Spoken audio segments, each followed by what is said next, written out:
আসসালামু আলাইকুম বন্ধুরা, কেমন আছো? তো আজকেও একটা ব্লগ ভিডিও নিয়ে তোমাদের মাঝে চলে এসেছি। বাঙালির পছন্দের একটা তরকারি বেগুন ইলিশের একটা রান্না করে আমি তোমাদেরকে দেখাবো। তো এখানে আমি 3টা বেগুন 2টা আলু নিয়ে নিয়েছি, আর ইলিশ মাছটা এবার আমি কাটবো। আর ইলিশ মাছটা অনেকটা বড় ছিল, 1 কেজি 300 গ্রাম ওজন ছিল ইলিশ মাছটা। তো এটা আমি এবার কাটবো। মনে হয় ইলিশ মাছটা ডিম হয়েছে, কেননা আমার বরমশাই বলছিল ইলিশ মাছটা ডিম হতে পারে। তো এটা কেটে দেখতে হবে যে এর ভিতরে ডিম আছে কি না।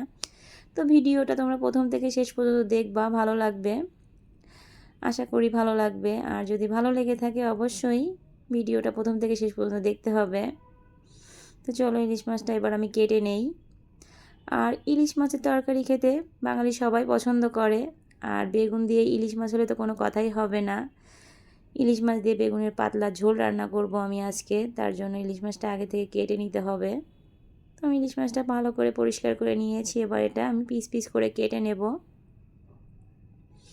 আর আমার বাসায় সবাই খুব পছন্দ করে ইলিশ মাছের তরকারি, আর বিশেষ করে আমার বড় মশাই বেশি পছন্দ করে। ওর বেগুন যেভাবেই রান্না করে দাও ওর সেটা ভালো লাগে।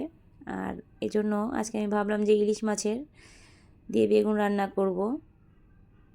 তো আমি ইলিশ মাছটা কেটে নেব। তো তোমাদের কাদের কাদের ইলিশ মাছের তরকারি পছন্দ অবশ্যই কমেন্টে এসে জানাবা, আমার ভালো লাগবে। আর তোমাদের কমেন্ট পড়তে তো অবশ্যই আমার ভালো লাগবে। আর এখনও যারা আমাদের চ্যানেলটা সাবস্ক্রাইব করনি অবশ্যই আমাদের চ্যানেলটা সাবস্ক্রাইব করে আমাদের পাশে থাকবা। তোমাদের উৎসাহে আরও অনেক দূরে যেতে পারবো, আমাদের জন্য দোয়া করবা। তো আমি ইলিশ মাছগুলো এইভাবে কেটে নিব। তো ইলিশ মাছ যেভাবেই রান্না করো না কেন ভালোই লাগে খেতে। আর যারা ইলিশ মাছ লাভার তাদের তো বেশি ভালো লাগবে। তো আমি মাছগুলো সব কেটে নিয়েছি। আর আজকে রান্নায় আমি মাছের লেজা আর মাথা দিব না, কেননা লেজ দিয়ে একদিন ভর্তা বানাবো আর মাথা দিয়ে একদিন কচু শাক রান্না করব। অবশ্যই তোমাদের সাথে শেয়ার করব ভিডিও আমি। তো আমার মাছগুলো কাটা হয়ে গেছে, এবার আমি সবজিগুলো কেটে নিব। তো আমি বেগুনটা লম্বা লম্বা করে কেটে নেব। আর বেগুনটা খুব দেখে শুনে কাটতে হবে, বেগুনের ভিতরে অনেক সময় পোকা থাকে। আর বিশেষ করে আমি যে বেগুনটা কাটতেছি এর ভিতরেও পোকা ছিল, এই জন্য বললাম যে বেগুন দেখে শুনে কাটতে হবে। আর এখন বেগুনে একটু বেশিই পোকা হয়। তো আমি বেগুনগুলো সবগুলো এভাবে কেটে নেব। আর এই বেগুনটা খেতে খুবই ভালো লাগে, আর আমরা যশোরের মানুষ সাদা বেগুনটা বেশি পছন্দ করি। আর তোমরা চাইলে যে কোনো বেগুন দিয়ে ইলিশ মাছ রান্না করতে পারো। ইলিশ মাছ যাই দিয়ে রান্না করি না কেন খেতে খুবই টেস্টি হয়, স্বাদ হয়, এই জন্য বললাম। আর আমরা এই বেগুনটাই খেতে বেশি ভালোবাসি। তো বেগুনগুলো সব আমি কেটে নেব। তো আমি এভাবে কেটে নিচ্ছি, দেখো। আর আমি একটু বেশিই বক বক করি, তোমাদের যদি খারাপ লাগে অবশ্যই কমেন্টে এসে জানাবা। তো আমার সব বেগুন কাটা হয়ে গেছে, আমি এর ভিতরে 2টা আলু দিব, আলুগুলো এর ভিতরে কেটে দিয়ে দিব। আর বেশি বেশি কমেন্ট করবা, ভালো লাগবে। আর চ্যানেলটা শেয়ার করে দিবা। আর যারা এখনও আমাদের চ্যানেলটা সাবস্ক্রাইব করনি অবশ্যই আমাদের চ্যানেলটা সাবস্ক্রাইব করে আমাদের পাশে থাকবা। তো আমার সব কিছু কাটাকুটি রেডি হয়ে গেছে, আমি এবার রান্নায় চলে যাব। তো চলো আমি রান্নাটা কিভাবে করি তোমাদের সাথে দেখাই। দেখো আমি পেঁয়াজ কেটে নিয়েছি, আলু বেগুন কেটে পরিষ্কার করে ধুয়ে নিয়েছি। এবার মাছগুলো আমি ধুয়ে নিব। আমি আগেই বলেছিলাম মাছের মাথা আর লেজা আমি আজকে নিব না, কেন অন্য সময় অন্য কিছু দিয়ে আমি এটা খেয়ে ফেলবো। তো আজকে আমি ডিম আর পেটি আর দাকা দিয়ে বেগুনটা রান্না করব। তো আমি চলে এসেছি রান্নার কাছে। তো আমি কড়াইতে তেল দিয়ে কড়াইটা গরম করে নিব। একদম সাদামাটা একটা রান্না করব আমি, যেভাবে আমার মা দাদি রান্না করে সেভাবেই রান্না করার চেষ্টা করতেছি। আর আমার আম্মা রয়েছে আমার বাসায়, আম্মাই বলে দিচ্ছে যে এভাবে রান্না করো, খেতে ভালো হবে। আর রান্নাটা অনেক টেস্টি হয়। একবার বাসায় এভাবে রান্না করে খেয়ে দেখবা যে সত্যি বললাম না মিথ্যা বললাম। আশা করছি ভালো লাগবে। তো কড়াইয়ের তেলটা গরম হয়ে গেছে। তো আমি এর ভিতরে পেঁয়াজ কুচি দিয়ে দিচ্ছি, কাঁচামরিচ। আর আমরা প্রচণ্ড মরিচের ঝাল খাই, মানে কাঁচা মরিচের ঝালটা বেশি খাওয়া হয়, আমরা শুকনো মরিচের গুঁড়া খাই না বেশি একটা। আমার বড়মশাই পছন্দ করে না, ও কাঁচা মরিচের ঝাল খেতে ভালোবাসে, এজন্য আমরা কাঁচা মরিচটাই বেশি খাই। তো আমি আজকে কোনো রকম গুঁড়া মরিচ ব্যবহার করব না রান্নাতে, এজন্য বললাম প্রথম থেকে শেষ পর্যন্ত দেখো আমরা কিভাবে রান্না করি। তো এখানে আমি সামান্য পানি দিয়ে দিয়েছি।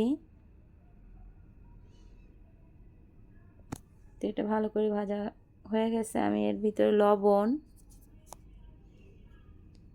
দিয়ে দিলাম, স্বাদ মতো, পরিমাণ মতো হলুদ দিয়ে আবার একটু নাড়াচাড়া করে নিব, ধনিয়া গুঁড়া। একত্রে ভালো করে মিশিয়ে যতক্ষণ পর্যন্ত তেল না ছাড়বে ততক্ষণ পর্যন্ত কষাইতে হবে। আর এখানে কিন্তু আমি আদা রসুন বাটাটাও দিয়ে দিয়েছি। এটা ভালো করে তেল ছেড়ে দিলে এর ভিতরে আমি কেটে রাখা বেগুনগুলো দিয়ে দিব। তো এই তো দেখো আমরা বেগুনটা দিয়ে দিচ্ছি তরকারিতে।